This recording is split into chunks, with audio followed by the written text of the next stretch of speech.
sorrow and strife, pleasure and gaiety, spending almost 79 years of plotting the planet Earth from Kopyl, Russia, where the first 10 years of my life were lived, to Poland, to Germany, to Belgium, then to the great United States of America, looking back from the great-granddaughter, two grandsons, and 6 granddaughters, 2 lovely daughters, and 1 son, a wife and almost 54 years of married life to look back on. My family of a brother and 2 sisters, nieces and nephews spread over the land where my parents lived and died. I am asked to record my roots.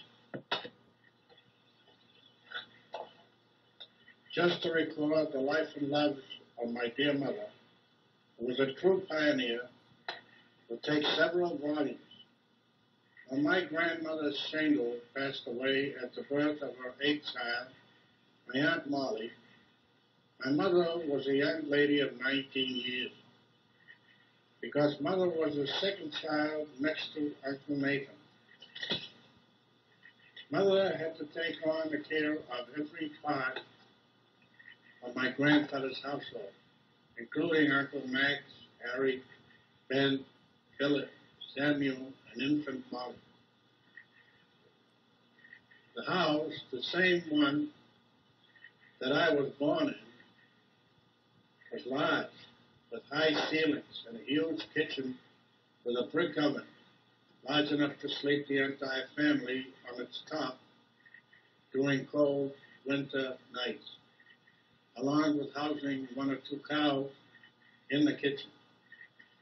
When severe weather hit us, the kitchen door led to the garden, and across from the garden was the silo, and under the silo was the barn. A water well about 10 feet from the front steps provided good water, and all dining was done in what may be called a great living room. This room was also used by grandfather for his mirror and glass work, and Uncle Nathan, with the help of Uncle Max, did carpentry there. Near the barn was a blacksmith shop, where Uncle Harry with Uncle Ben, helping, would spend most of their time shoeing horses and making tools and plows used in farming. This was done with supervision by grandfather, who seemed to know his business. There were 3 good-sized plots of land about a mile from Kapyl that had been willed to my great-grandfather Abraham Jacob Wolfovich by a wealthy Russian landowner to be used for a period of 99 years. And since grandfather was his only son, Shtetl Wolfovich inherited this land and trained Uncle Philip as its farmer and cattle carrier, with Uncle Sam and Aunt Molly to help out. In Kopyl County of Slopes, state of Minsk, there was a population of about 500 souls.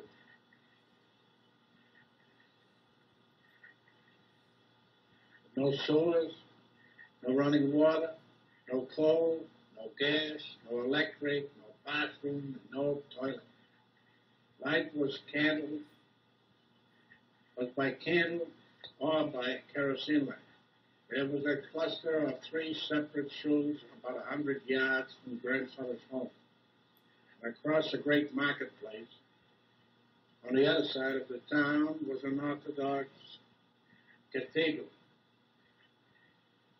And a short distance away, there was a Roman Catholic church. There was also a jailhouse in the town where drunks were housed for market days, after market days, until they sobered up and paid up. On the market days that were usually held 1 day a week, the town was jammed with men and women and children, and mother had her dry goods store to tend to. With the cooking and baking and nursing and doctoring and washing and cleaning, without complaining, and loving everything she did, Mother managed to keep herself occupied.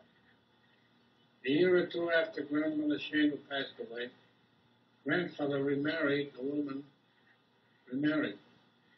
woman he married came with 2 daughters from another marriage and refused to do any housework, and soon became pregnant and gave birth to Goldie. About a year later, she gave birth to Spencer. During this time, Uncle Nathan married Ike and left to live with his in-laws, and Ike gave birth to Bella, and then Arthur, and then Uncle Nathan left for the U.S. Soon after Nathan left, after Max, Harry migrated to the United States. In the meantime, Mother was able to cast a love spell on the 2 teenagers who came along with the new lady of the household, to the point where they became very useful to the well-being of the household. This friendship lasted throughout their lives in Kopyl and in the United States, where their lives were ended. I must conclude that the 3 of these ladies had a very profitable and very pleasing and pleasant life with their families in these United States.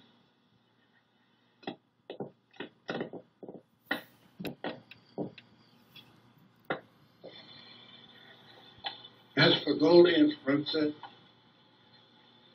Goldie migrated to the city of New York after we left for the United States, and Spencer remained with my grandfather and is still in Russia. My paternal grandparents lived in Minka with their son Mela and his family, who lived directly across the road from my grandparents H.A. and Feinstein,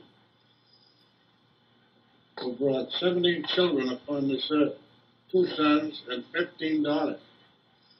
Most of the daughters passed away at their youth. In the summer of 1909, my mother and sister Jenny and I lived with them until time had arrived for us to leave for the United States in late July. This was the best year of my life, because my uncle's family comprised of 3 sons and 1 daughter, whose names were Rachel, Charlie, Nathan, and Abraham. Nathan and Abe were of my age and were kind and good to me. We would go swimming in the river and ride ponies, and if the weather was right, we would spend the nights in the hayloft. Uncle Mela had a large house that was used as an inn. A windmill was used for grinding kernels into flour, and also for operating his water well. Grandfather H. was a fine horseman and a good farmer, and my dear grandmother was very kind and pleasing to me, along with being a very fine cook. Because I was only 9 years of age when I was with them, I had no idea how that visit with my dear grandparents would affect my life.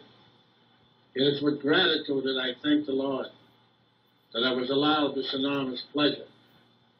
Before my mother and sister and I visited my grandparents, we went first to Gutke, where we spent several days, then to Sarki, where we stayed a week.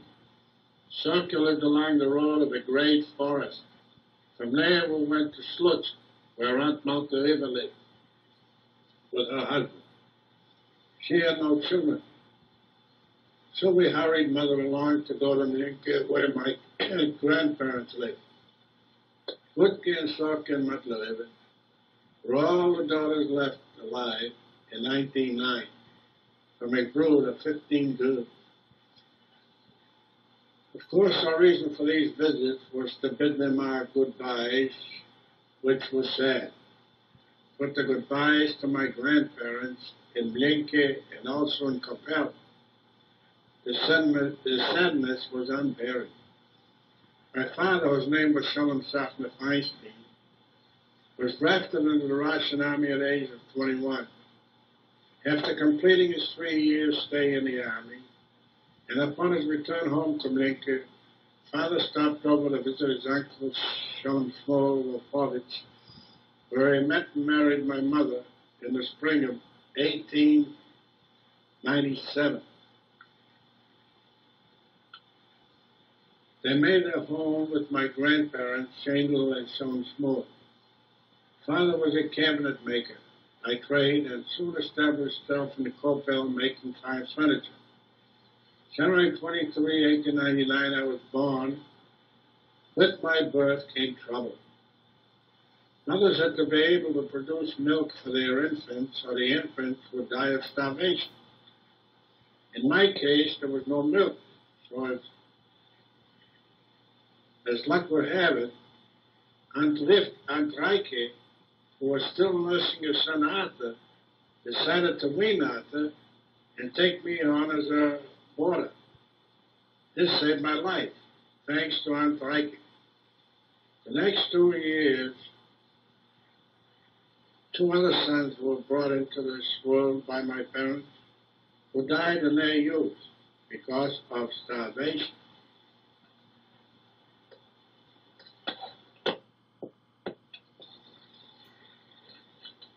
It should be understood that in Kopyl, when the sun goes down, there's nothing to do but go to bed. That seems to be why children are made.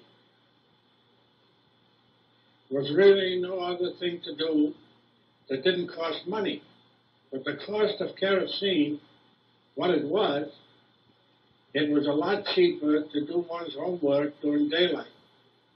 So in 1902, Mother was again pregnant. For the past history of giving life and food to her newborn, interesting her father, Grandfather stepped into the picture with his advice that Mother go on a long vacation. So it was decided to send Mother to Aunt Gutke's farm for a long stay and to take me with her because Mother would not let me out of her sight. Since Aunt Gutke had young children about my age, Mother agreed to go there. I was about 4 years of age when we arrived to Aunt Gutke's. The cows on Aunt Gutke's farm were the largest and the fattest that I ever saw. They were all black, and their milk tasted better than any milk I ever drank. And the cheese that was made there was very pleasing to my taste. Aunt Gutke had a large belly, and it was growing bigger with every passing day. About 2 or 3 weeks after we arrived there, Aunt Gutke started acting funny. That night there was a lot of noise and a lot of excitement in the house. It woke me up, so I walked over nice and quiet to see what was going on. In no time at all, Mother yelled, "It's our boy!" Everything became quiet except for the cry of a baby. As it turned out, I was witness to the birth of a rebel, Benny Russell's brother. After about 2 months' stay at Gutke's, we returned home. In May 1904, Mother gave birth to Shtetl, Jenny. This time, Mother had plenty of food for Jenny. Soon after Jenny's birth, Father was called back into the army to fight the Jap. Winter of 1905, Father came home from the war, and in a few days, Father started making furniture in the living room. Father worked from sunup to sundown until the furniture was delivered, and he collected the money and left without saying goodbye to me. Months later, a letter came from America. It was then that Mother told me that Father was settled in Boston, along with Uncle Nathan and Max and Harry.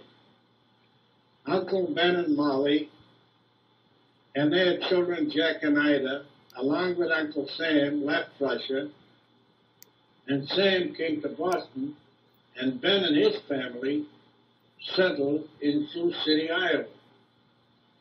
1907, father brought Benny Russell to Boston. In 1909, was our turn to leave Kopyl for Boston.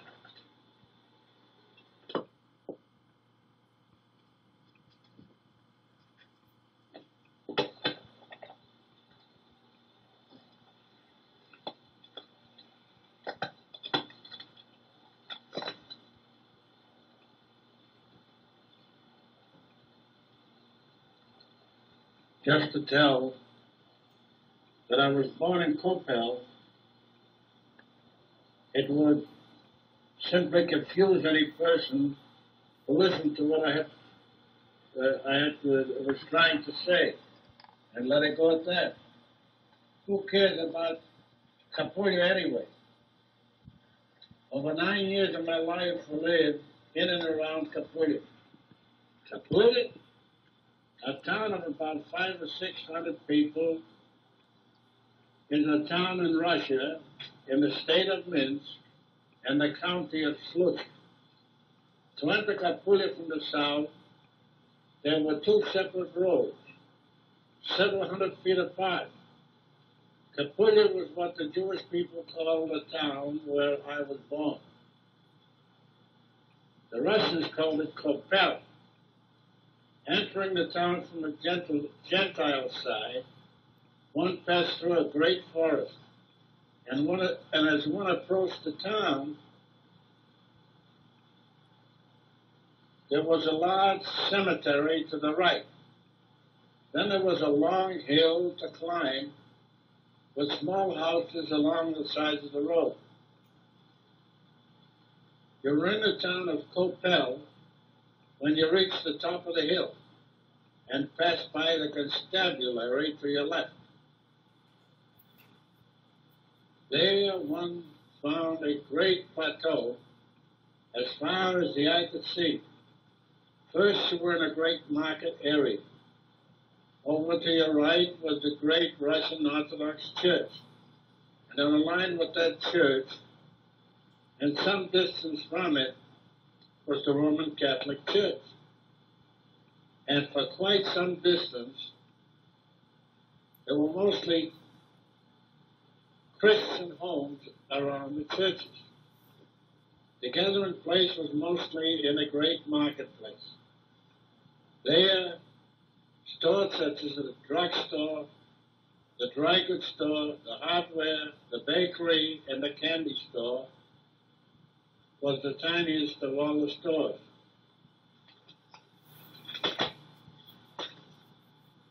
To enter the Jewish side of Kopyl, one would pass through the same forest and soon find to his right the Jewish cemetery on the top of a little hill.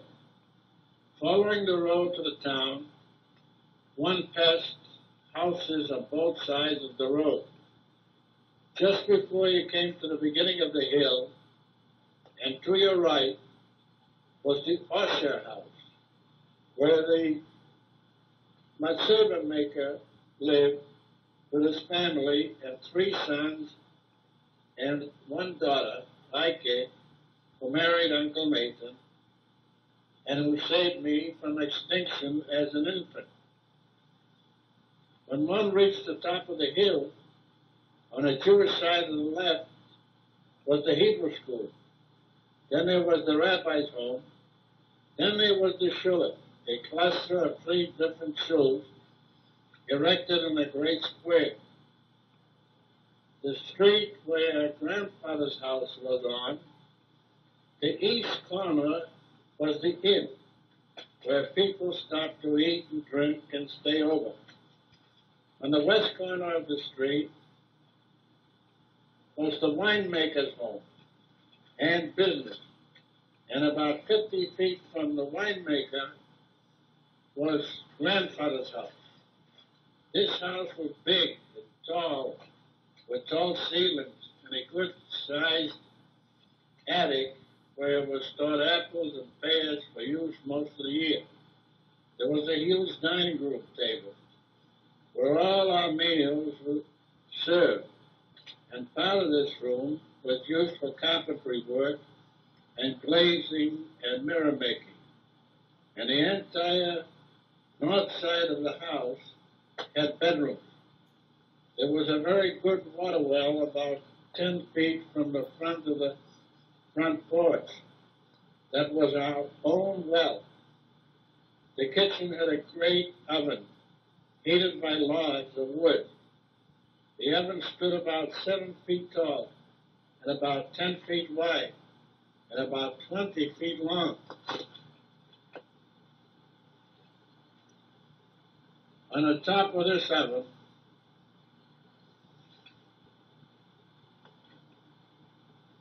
and when the cold weather arrived, we would all sleep on top of that oven, along with a cow or two in the kitchen with the family. My mother baked bread. She would shape at least 4 or 5 loaves about 2 feet in diameter and put them in this oven at the same time, along with the rest of her cooking and baking. This should give an idea to the size of the oven itself. The bread baking was done at least twice a week, while the rest of the cooking was done daily. The samovar on the dining room table was in operation at all times, and I never did know what was used to keep it hot. But it did not take me long to learn how to chop a piece of sugar from the lumps that were in the house at all times.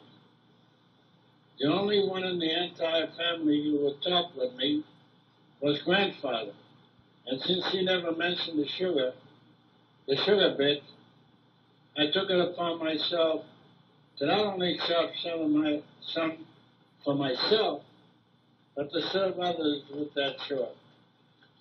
Looking back to my young life in Kopyl, I never had a single friend or playmate outside of my uncles and aunts, and they were many years my seniors.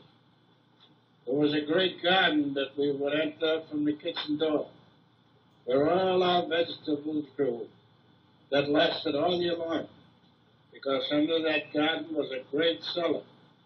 There were kept great stores of milk, cheese, cream, butter, along with barrels of sauerkraut and pickles, and hundreds of jars of prepared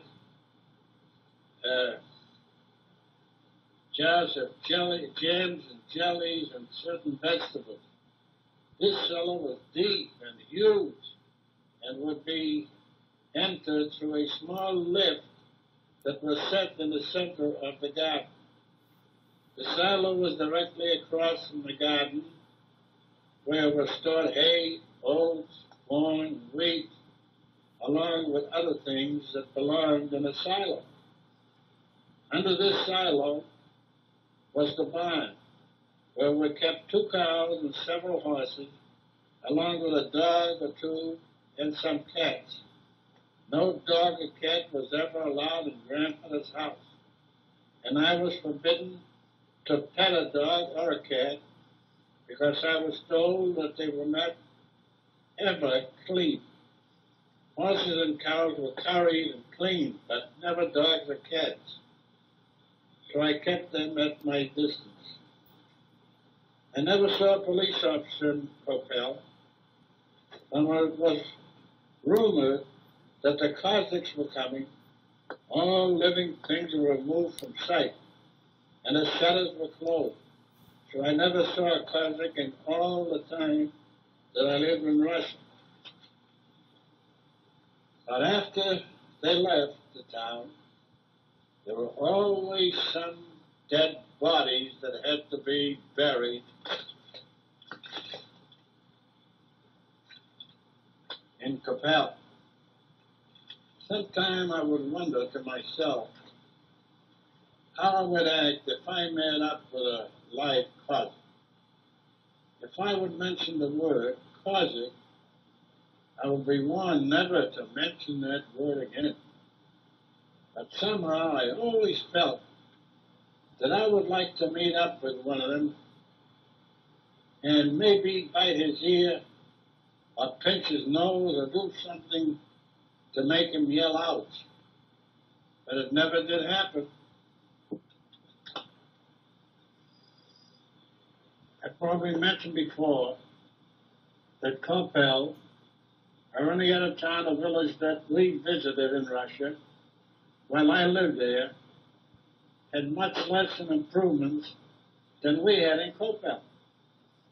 Grandfather, along with a few of our better people, came together and built a steam houseboat on his property, a short distance from his house on the same street. No more than 3 years before I left there. The following year, the Pincus was built, a short distance from his barn.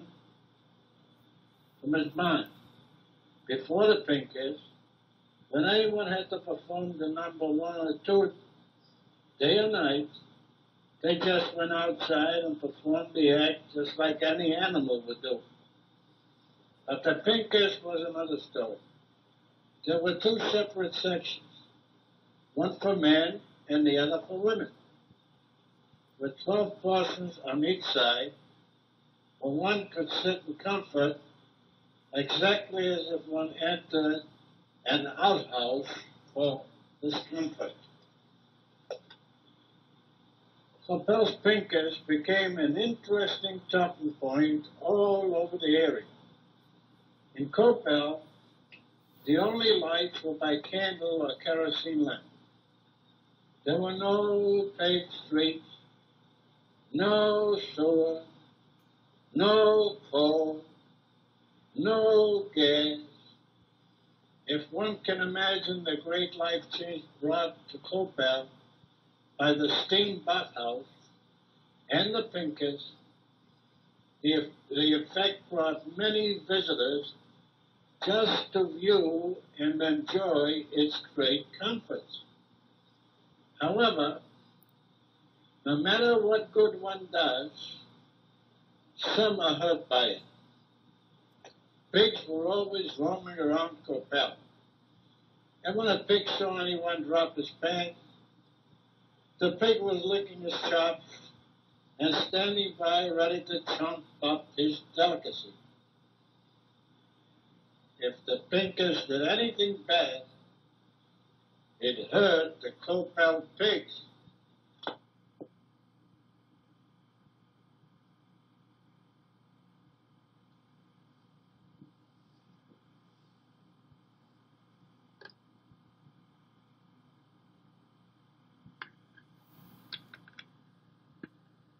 I passed away 3 years and 3 months. There was never a time that I said anything that would disturb him in any way. I refused to take money from him or from mother. On the corner of Seneca and Harrison Avenue was a drugstore. Father needed a medicine, so he took me with him. Father introduced me to the pharmacist in order to collegize for me. I really enjoyed the treat. On the way home, I asked Father what the medicine was for. Father told me that he was seriously ill and was being treated by great doctors. Father made me promise that I should not say anything about his illness to mother. After I attended school about a month, I was able to read signs. When Father learned that, he told me he would like to have me come and visit his shop on William Street, near Dudley Street and Rock Street. The next day when school was out, I started on the run down Washington Street to William Street. I covered the distance in about a half hour. The shop was producing builder supplies such as doors, windows, and many other products for the building trade. When Father saw me, he asked how I got there. And when I told him that I ran all the way from school, Father told me I must never do that again. And besides, how will Mother feel when she finds you missing? When she sees that the other children are home from school and you are nowhere to be seen? Father introduced me to his partner and to some of his help. He took me by the hand and said, "Come with me."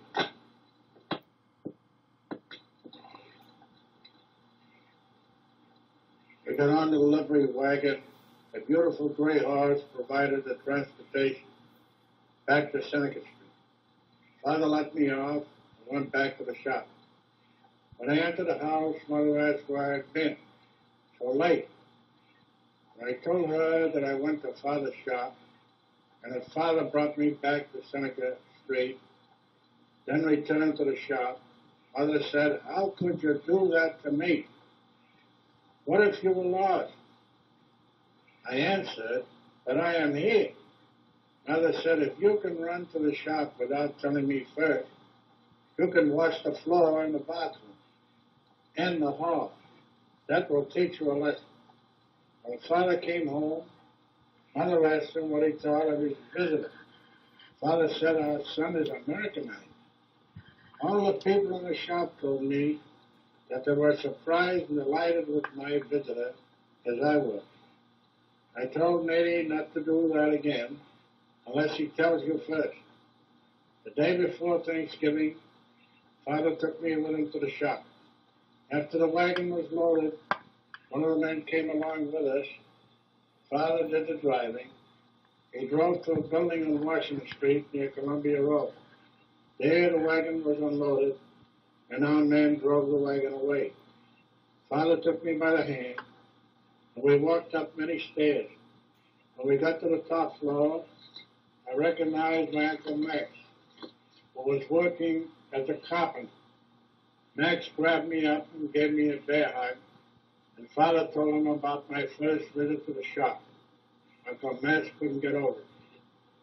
Uncle Max was married and had a son, Abraham J., and two daughters. Abraham J. was about 4 years old, so Uncle Max's father promised they would bring us to his home for Thanksgiving dinner until Uncle Max lived in Dorchester with Aunt Edna. On the way down, Father took me through every room in a 4-story building.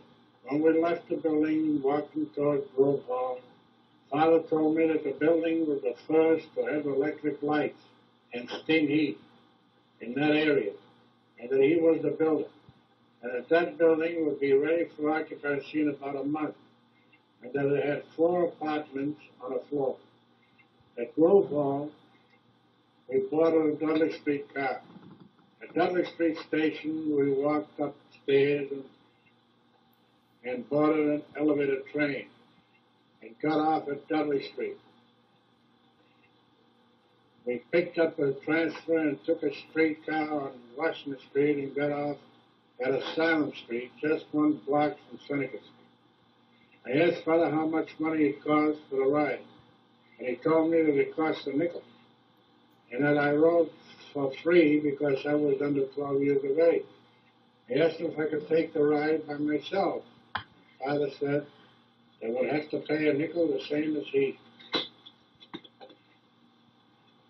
Thanksgiving Day we spent at Uncle Max's home, where I met Aunt daughters Shandel and Dorothy, along with Abraham J.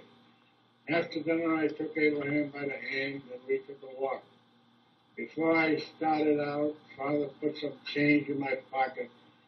So the first store we came to, I walked into the store and bought an ice cream cone for Abe. To this day, civil engineer Abe J., who passed his 75th birthday, reminds our friends that I was the only one who ever bought him anything in all of his youth. Aunt Molly lived with her brother Nathan and his beautiful wife Ike and daughter Bella and son Arthur from the day we landed in Boston. That winter, when Father had to go to the bathroom, I went with him. He would stand at the bowl with his hand on my shoulder and pass blood. Many times he would ask if I told anyone about it. I answered him that I never did. One time he took me with him to his doctor in Commonwealth Avenue. When we left the doctor, I noticed tears on his beautiful face. I thought, what could I say? And in a flash, I decided to keep my mouth shut. I was now 10 years old. When summer came, Father was operating at Mass General Hospital. Father ordered Mother not to bring me to the hospital to visit her. Mother was pregnant and ignorant of the seriousness of what was going on, and I was too young to know the real truth of the matter. After Father passed away, December 1911, then I find out that the doctors opened him up and sewed him back again. Nothing could be done for him. They sewed him up and let him go at that. The only time that I saw him with tears on his face was the winter of 1910. At home, Father never discussed his physical condition with anyone, not even me. November 1910, my brother Abraham J. was born. August 1911, Father was again opened up at Mass General Hospital and closed up. This time he began losing weight. Father couldn't get around. He spent most of his time in bed. His last day came December 1911.